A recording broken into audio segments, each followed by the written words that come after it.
Dear viewers, আসসালামু আলাইকুম। আপনারা হয়তোবা অনেকেই জানেন না জাতীয় স্মৃতিসৌধরা কোথায় অবস্থিত, বাংলাদেশের জাতীয় স্মৃতিসৌধরা কোথায় অবস্থিত। আপনারা আমার এই ভিডিওটা দেখতে থাকেন, তাহলে আপনারা দেখতে পাবেন জাতীয় স্মৃতিসৌধরা কোথায় অবস্থিত।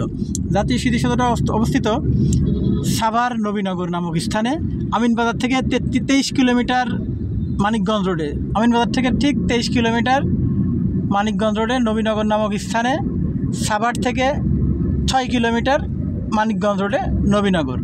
এই যে আমি চলে এসেছি জাতীয় স্মৃতিসৌধ, ঠিক নবীনগরে।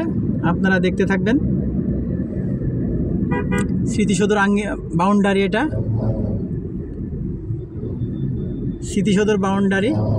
এই যে স্মৃতিসৌধর বাউন্ডারি আপনারা দেখতেছেন, এখনই আপনারা দেখতে পারবেন জাতীয় স্মৃতিসৌধ। এই যে জাতীয় স্মৃতিসৌধ ঠিক নবীনগর বাস স্ট্যান্ডেই, যেটা আমাদের জাতীয় স্মৃতিসৌধ অবস্থিত।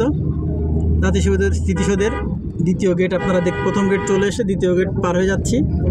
এখন দেখবেন বাউন্ডারি, সাভার পাশের বাউন্ডারি, জাতীয় স্মৃতিসৌধ নবীনগর, সাভার, ঢাকা, যেটা 26শে মার্চ মহান স্বাধীনতা দিবসে আমরা এখানে পুষ্প স্তবক অর্পণ করে থাকি।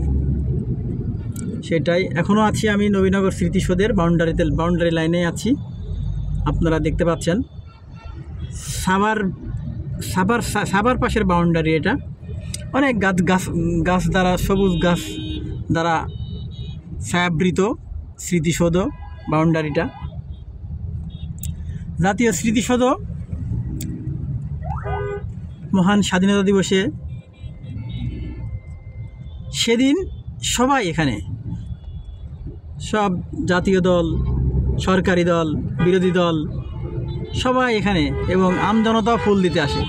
বিকেলে ওপেন করে দেয় সবাইকে ফুল দেওয়ার জন্য। আপনারা দেখেছেন বাউন্ডারি সীমানা শেষ। থ্যাংক ইউ সবাইকে। আসসালামু আলাইকুম।